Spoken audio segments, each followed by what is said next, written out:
ಮಂಡೋದರಿ ಎನ್ನುವುದಾಗಿ ನನ್ನನ್ನು ಆಹ್ವಾನಿಸುವಂತಹ ನಮ್ಮವರ ಮುಖ ಯಾಕೆ ಹೊಂದಿದೆ ಮತ್ತು ಯಾಕೆ ಹೀಗೆ ಪ್ರಭು ಏನಾಯ್ತು ನಿಮಗೆ? ದಾನವ ಅರಸ ಇದೇ ನೀನು ದುಗುಡ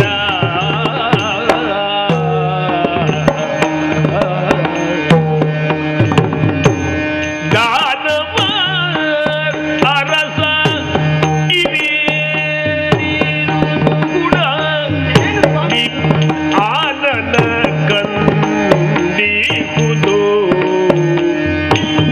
ಆನನ ಕಂದಿಗುದು ಇದೇ ನೀನು ದುಗುಡ ನಿನ್ನಾನನ ಕಂದಿಗುದು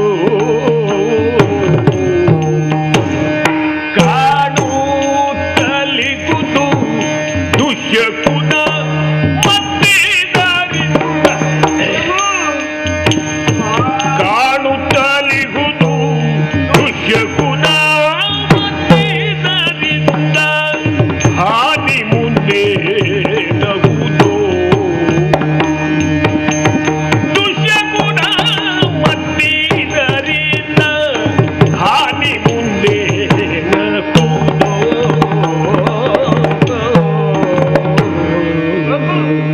ಸ್ವಾಮಿ, ಲಂಕಾದೇಶ ಮತ್ತು ನಿಮ್ಮನ್ನು ಎಚ್ಚರಿಸಿ ಕರೆಯಬೇಕಾಯಿತು. ಕಾರಣ ಎಂದು ನಿಮ್ಮ ಈ ಕಂದಿದ ಮುಖವನ್ನು ನಾನು ಕಂಡವಳಲ್ಲವೇ ಅಲ್ಲ. ಅಧೀರರಾಗಿದ್ದೀರಿ, ಅಚೇತನರಾಗಿದ್ದೀರಿ. ಯಾಕೆ ಹೀಗೆ? ಚೈತನ್ಯವನ್ನು ಕಳೆದುಕೊಂಡಿರುವಂತಹ ಯಾವೆಲ್ಲ ರಕ್ಕಸ ಕುಲವನ್ನು ಕಟ್ಟಿ ಬೆಳೆಸಿದಂತಹ ಪ್ರಚಂಡ ರಾವಣೇಶ್ವರ ಅವನ ಮುಖದಲ್ಲಿ ಈ ರೀತಿಯಾದಂತಹ ಚಿಂತೆಯ ಕಳೆ ಅದನ್ನು ಕಂಡವಳಲ್ಲವೇ ಅಲ್ಲ ನಾನು. ಒಮ್ಮೆ ಅಂತಹ ಕಳೆ ಗುಂದಿದ ಮುಖವಾದರೂ ಮಂಡೋದರಿ ಎದುರಿನಲ್ಲಿ ಬರುವಾಗ ಉತ್ಸಾಹದಲ್ಲಿ ಬರುವವರು ತಾವು. ಯಾಕೆ ಹೀಗಾಯಿತು ಸ್ವಾಮಿ? ಲಂಕೆಯ ಸಾಮ್ರಾಜ್ಯದ ಯಾವೆಲ್ಲರೂ ನಂಬಿದ್ದು ನಿಮ್ಮನ್ನ.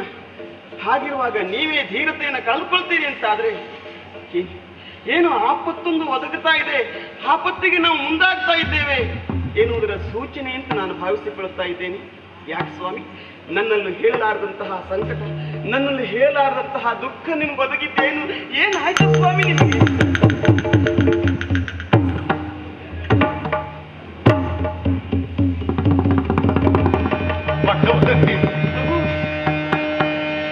ನಾರಿ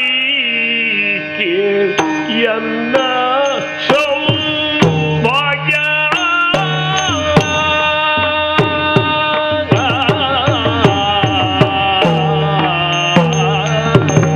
ನಾರಿ ಎನ್ನ ಸೌಭಾಗ್ಯ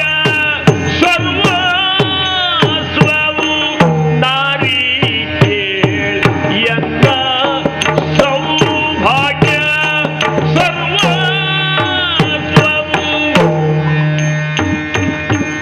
ನಾರಿ ಎನ್ನ ಸೌಭಾಗ್ಯ ಸರ್ವಸ್ವವು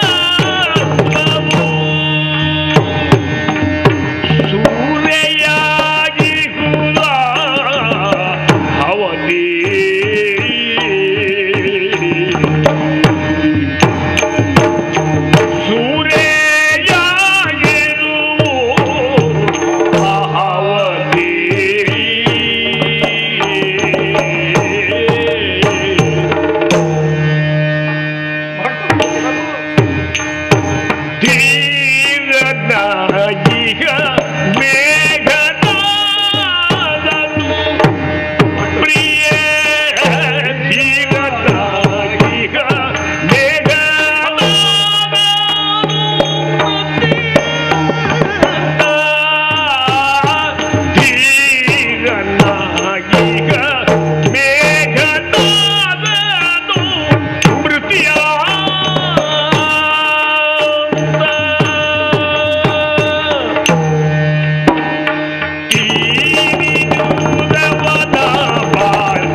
ದುಗುಡ ದುಮ್ಮಾನಗಳು ರಾವಣನನ್ನು ಆಕ್ರಮಿಸಿಕೊಂಡರು. ಅದರ ನಿವಾರಣೆಗೋಸ್ಕರವಾಗಿ ನನ್ನ ಮಂಡೋದರಿ ಅಂತಃಪುರವನ್ನು ಸೇರುತ್ತಿದ್ದೆ. ಹೌದು, ಆಂತರಂಗಿಕವಾದಂಥ ಆತಂಕ, ಮಾನಸಿಕವಾದಂಥ ಆಘಾತ, ದೈಹಿಕವಾದಂಥ ಸೋಲು, ಯಾವುದರ ಪರಿಮಾರ್ಜನೆಗೂ ಈ ನಮ್ಮ ಅಂತಃಪುರ ಹೊಸ ಚೈತನ್ಯವನ್ನು ಕೊಡುವಂಥ ಆವರಣವೇ ಹೌದು. ಆದರೆ ಸೋತು ಸೊರಗಿ ಕುಸಿದು ಕುಗ್ಗಿದ ಕಾಲಕ್ಕೆ ಬಂದಾಗ ಮತ್ತೆ ಇಲ್ಲಿ ನಾನು ಹಿಗ್ಗುತ್ತಿದ್ದದ್ದು ಕೇವಲ ನೆನಪು. ಮಂಡೋದರಿ ನೆನಪು. ಮಂಡೋದರಿ, ನಡೆಯುತ್ತಿರುವಂತಹ ಕದನ ಕೋಲಾಹಲದ ವಿಷಯ ನಿನಗೆ ತಿಳಿದಿರಲೇಬೇಕು. ಕಪಿಗಡಣವನ್ನ, ಆ ರಾಮ ಲಕ್ಷ್ಮಣವನ್ನು ಎದುರಿಸುವುದಕ್ಕೋಸ್ಕರವಾಗಿ ಇಂದು ಪ್ರತ್ಯಕ್ಷ ಇಂದ್ರಾರಿ ತಾನು ಮುಂದುವರೆದು ಹೋಗುತ್ತೇನೆಂದು ಅಪ್ಪಣೆಯನ್ನು ಪಡೆದು ರಣಕ್ಷೇತ್ರಕ್ಕೆ ಸಾಗಿದ. ಆ ರಣಕ್ಷೇತ್ರದಲ್ಲಿ ಅವನ ಸಾಧನೆ ಒಂದು ಕಾಲದಲ್ಲಿ ಬೆದರಿದ ದೇವತೆಗಳು ಬೆರಗುಗಣ್ಣುಗಳಿಂದ ಕಾಣುವುದಕ್ಕೆ ಅವಕಾಶ ಮಾಡಿಕೊಟ್ಟ. ಈ ಸಾಹಸವನ್ನ, ಪರಾಕ್ರಮವನ್ನ ಪ್ರದರ್ಶಿಸುತ್ತಿರುವಾಗ ಆ ಲಕ್ಷ್ಮಣನ ಕ್ರೂರವಾದ ಬಾಣ ಇಂದ್ರಾರಿಯನ್ನ ಸೇರಿದಂತೆ ನಿನ್ನ ಮಧುರವಾದಂಥ ದಾಂಪತ್ಯದ ಸಾರ ಸರ್ವಸ್ವನಾದ ನಮ್ಮ ಮಗ ಮೇಘನಾದನ ಜೀವನಾದ ಅಡಗಿ ಹೋಯಿತು.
ಮುಗಿದು ಹೋದದ್ದು ನಿನ್ನ ಜೀವನಾದವಲ್ಲ, ನಮ್ಮನ ಕನಸುಗಳ ಗೋಪುರ ಕುಸಿದು ಹೋಯಿತು. ನಿನ್ನಮ್ಮನ ಆಶಾದ ಸೌಧ ಗಾಳಿ ಕೊಟ್ಟಿದ ಸೊದರದ ಹಾಗಾಗಿ ಹೋಯಿತು ಮಗನೇ. ನಾನು ಒರೆಸಿದ್ದು ಮೂರ್ಲೋಕವನ್ನು ನಡುಗಿಸಿರುವಂತಹ ರಾವಣೇಶ್ವರನನ್ನು. ನನ್ನ ಬದುಕಿನಲ್ಲಿ ಯಾವೆಲ್ಲ ಕನಸುಗಳು ನನಸಾಗುವಂತಹ ಸೌಭಾಗ್ಯ ಈ ಮಂಡೋದರಿಗುಂಟು ಎನ್ನುವುದಾಗಿ ಆಶಿಸಿದವಳು ನಾನು. ನನ್ನ ಮಗ ಇಂದ್ರಾರಿ ಲಂಕೆಯ ಪಟ್ಟಾಭಿಷೇಕವನ್ನು ಮಾಡಿಕೊಂಡು ಮೆರೆದಾಡುವಂತಹ ಆ ಕನಸನ್ನು ಕಟ್ಟಿಕೊಂಡವಳು ನಾನು. ಆ ಕನಸುಗಳೆಲ್ಲ ನಿನ್ನ ಜೊತೆಗೆ ಮಣ್ಣುಗೂಡಿ ಹೋಯ್ತು ಮಗನೇ, ನಿನ್ನ ಜೊತೆಗೆ ಮಣ್ಣುಗೂಡಿ ಹೋಯ್ತು.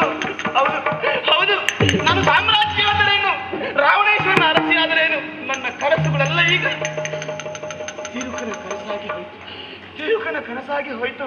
ನನ್ನ ಕುಲದ ಕುಡಿಯನ್ನು ಉಳಿಸಿಕೊಳ್ಳುವಂತಹ ಯೋಗವು ನನ್ನ ಕುಡಿಯದೆ ಹೋಯ್ತು. ಶಿವನೇ,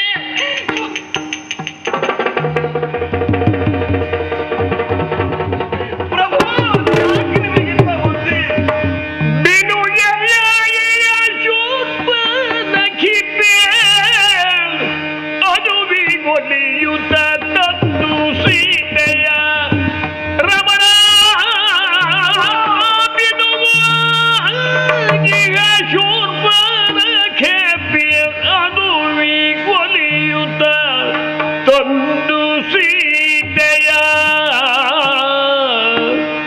ಮನೆಯ ಮಸಣವಗೈ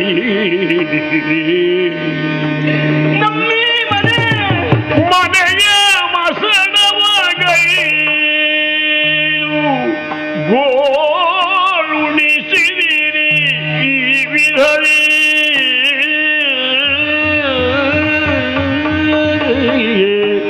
ಪ್ರಭು,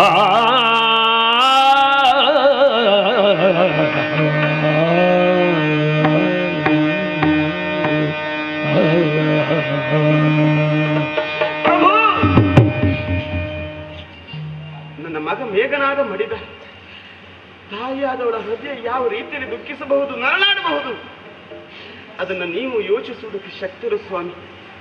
ಈ ದುಃಖ ಕೇವಲ ನನಗೊಬ್ಬಳಿಗೆ ಅಲ್ಲ, ನಿನ್ನೆ ಮೊನ್ನೆ ದಿವಸ ಅದೆಷ್ಟೋ ರಕ್ಕಸ ಕನ್ನಿಕೆಯರನ್ನು ಅನುಭವಿಸಿದ್ದಾರೆ. ತಮ್ಮ ಕರುಣನ ಹಿತ್ತಕ್ಕಿಕೊಂಡು ಹೊತ್ತಿದ್ದಾರೆ, ಗೋಳೋದು ಕಣ್ಣೀರನ್ನು ಸುರಿಸಿದ್ದಾರೆ. ನಮ್ಮಿ ಲಂಕಾ ನಗರ ಒಂದು ಕಾಲಕ್ಕೆ ಕನಕ ಲಂಕೆಯಾಗಿತ್ತು, ಈಗ ಹಾಗಲ್ಲ ಸ್ವಾಮಿ, ಕಣ್ಣೀರ ಲಂಕೆ, ಕಣ್ಣೀರ ಕೋಡಿಗಳು ಹರಿತಾ ಇದೆ. ಕಾರಣ ಏನದಕ್ಕೆ? ವಿವೇಕಯುತರಾಗಿ ಪ್ರತಿಯೊಂದು ಕಾರ್ಯದಲ್ಲಿಯೂ ಕಣ್ಣಿಟ್ಟು ಆನಂತರದಲ್ಲಿ ಕಾಲಿಟ್ಟು ಯೋಚಿಸುವಂತಹ ನೀವು ಈ ಒಂದು ಕೃತ್ಯದಲ್ಲಿ ಯಾಕೆ ಸ್ವಾಮಿ ಅವಿವೇಕಗಳಂತೆ ವರ್ತಿಸಿ ಬಿಟ್ರಿ? ಆ ಪಿಸುಣೆ, ಆ ದುಷ್ಟೆ ನಿಮ್ಮ ಸಹೋದರಿ ಶೂರ್ಪನಖಿ ಆಡಿದ ಮಾತನ್ನು ಕೇಳಿ ಸೀತೆಯನ್ನು ಇಲ್ಲಿ ತರುವುದರ ಮೂಲಕವಾಗಿ ಸುಂದರವಾದಂತಹ ನಮ್ಮ ಈ ಮನೆ ಮಸಣವಾಗಿ ಹೋಯಿತು. ನಮ್ಮ ಮನೆ ಅಷ್ಟೇ ಅಲ್ಲ ಸ್ವಾಮಿ, ಈ ಲಂಕಾ ಸಾಮ್ರಾಜ್ಯವೇ ಮಸಣವಾಗಿ ಹೋಯಿತು. ಯಾಕೆ ಸ್ವಾಮಿ ನಿಮಗೆಲ್ಲ ಯಾಕೆ ಹೀಗೆ ಮಾಡಿದ್ರಿ? ಯಾಕೆ ಹೇಳಿ? ಅಳಲ ಬೇಡ ಕಾಂತೆ ನೀನು ತಿಳಿದು ನೋಡೇನು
ಸಾಮಾನ್ಯ ಮಗುವಿಗೂ ತಾಯಿಯಾಗಿ ಆ ವಿಶಿಷ್ಟ ಅನುಭವವನ್ನು ಪಡೆದ ಪ್ರತಿಯೊಂದು ಹೆಣ್ಣು ಮಕ್ಕಳು ಅಂಥ ಮಗುವನ್ನು ಕಳೆದುಕೊಂಡಾಗ ತಮ್ಮ ಸರ್ವಸ್ವವು ನಾಶವಾಯಿತು ಎಂಬ ಭಾವನೆಗೆ ಒಳಗಾಗಿ ಗೋಳಿಡುವುದು ಸ್ವಾಭಾವಿಕ.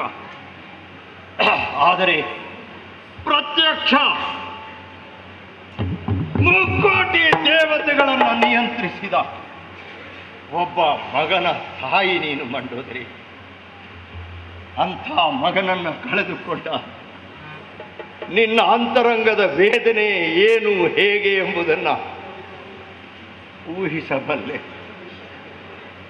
ಆ ನಿನ್ನ ವಸಿರ ವೇದನೆಯ ಮೂಲಕವಾಗಿ ನಿಷ್ಠುರವಾದಂಥ ಮಾತುಗಳನ್ನು ನೀನು ಆಡುತ್ತಿದ್ದೀಯೆ. ತಪ್ಪಲ್ಲ. ನಿನ್ನ ತಾಯ್ತನಕ್ಕೆ ಬಂದ ಈ ದುರಂತದ